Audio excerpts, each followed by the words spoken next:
प्रभु के नाम की तारीफ हो कि प्रभु ने इस समय अपने कदमों में आने के लिए अनुग्रह दिया कि हम उसकी उपस्थिति में उसके वचन के ऊपर मनन कर सकें।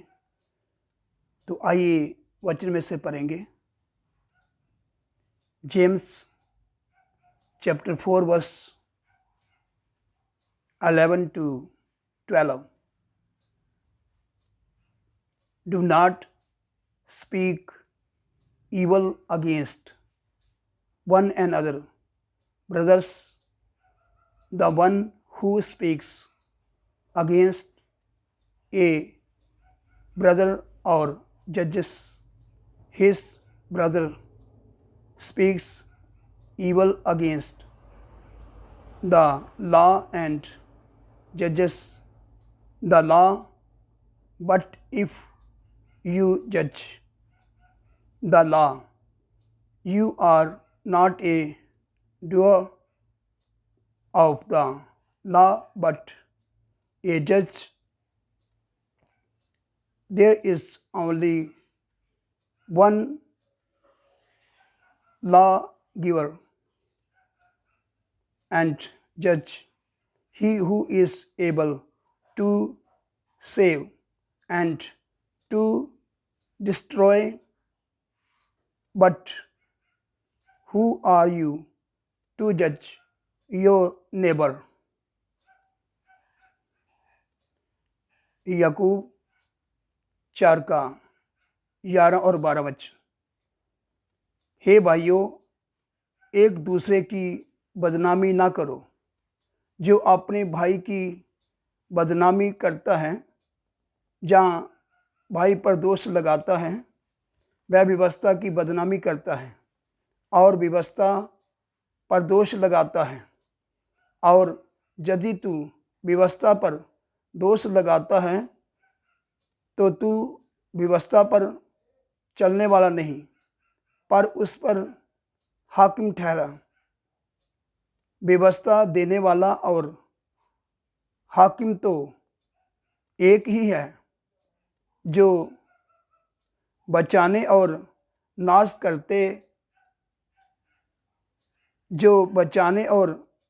करने में सामर्थ्य है। पर तू कौन है जो अपने पड़ोसी पर दोष लगाता है? देखो इधर परमेश्वर का वचन में क्या सिखाता है।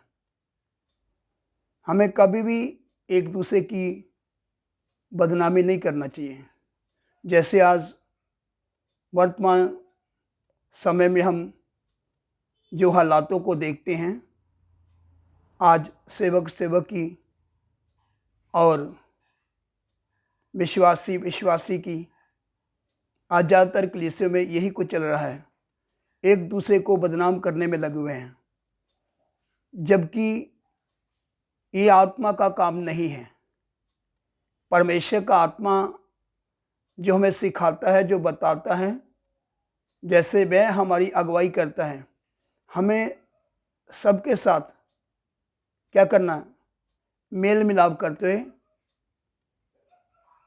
एक दूसरे के साथ मिलजुल कर चलना है, क्योंकि इसी के द्वारा हमारी सबकी क्या भलाई है और प्रभु का काम आगे बढ़ता है और हम आत्मिक जीवन में आगे बढ़ते हैं। यदि हम एक दूसरे की बदनामी करेंगे, जैसे भाई भाई, बहन बहन और सेवक की, विश्वासी की, तो ये हमारे लिए अच्छा नहीं है। क्योंकि परमेश्वर का वचन बताता है कि हे भाइयों, एक दूसरे को बदनाम ना करो।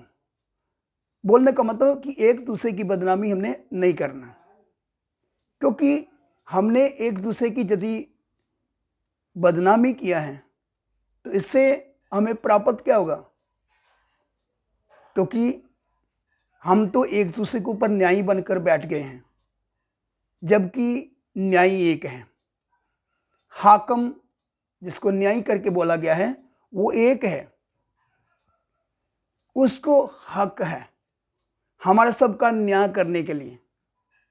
वह हमारा न्याय करेगा, हमारा सबका बराबर वह न्याय करेगा, बिना पक्षपात हमारा न्याय किया जाएगा। मगर मुझे और आप सबको जितने भी इस आवाज़ को सुनने वाले, जिसके कान हो वह सुन ले कि प्रभु का आत्मा हमसे क्या बात कर रहा है।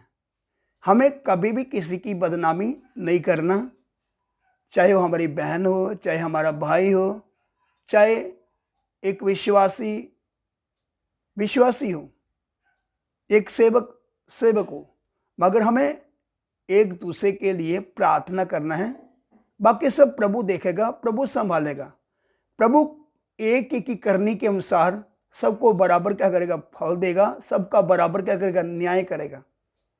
अगर हम सुधरेंगे नहीं, हम ऐसे ही करते रहेंगे, तो प्रभु का न्याय का तलवार हमारे ऊपर आ जाएगा और हमें काट कर प्रभु क्या करेगा, कलीसिया से अलग कर देगा और हम सबको प्रभु क्या करेगा, दंड देगा। क्योंकि परमेश्वर का वचन बताता है, देख मैं शीघ्र आने वाला हूं। एक एक की योग्यता के अनुसार प्रभु क्या करेगा, हमें फल देगा। जैसा हमारा काम है वैसा हमें रिजल्ट भी मिल जाएगा। क्योंकि हमें सुचेत और जागते रहने का जरूरत है। इन दिनों में हम अपने आप की तैयारी करें, क्योंकि ताकि इससे पहले कि यीशु बादलों में आ जाए, हम उसके साथ भेंट कर सकें और एक दूसरे के लिए प्रार्थना करें, इसके द्वारा, ताकि एक दूसरे की उन्नति हो सके। क्योंकि प्रार्थना के द्वारा सब कुछ हो सकता है। क्योंकि सब बातों का जो समाधान है वो प्रभु का वचन है, प्रार्थना है। हम प्रभु की उपस्थिति में ठहरे रहें, वचन मनन करते रहें और प्रार्थना के साथ अपने प्रभु की उपस्थिति में बने रहें। क्योंकि प्रभु सब देखता है और प्रभु सब बातों का क्या करेगा, सुधार करेगा। क्योंकि वो सबको क्या करेगा, एक एक की योग्यता के अनुसार सबको फल देगा। इसलिए मुझे और आप सबको सुचेत और जागते रहना है और हमें क्या करना है, उस दिन की इंतज़ारी करना है कि इससे पहले कि यीशु बादलों में आ जाए, हमें तैयार होकर क्या करना, उसके साथ मेल करना है। तो हमने क्या करना है, इन सब बातों को छोड़ते हुए, क्योंकि प्रभु क्या करेगा, हमारा सबका बराबर क्या करेगा, न्याय करेगा।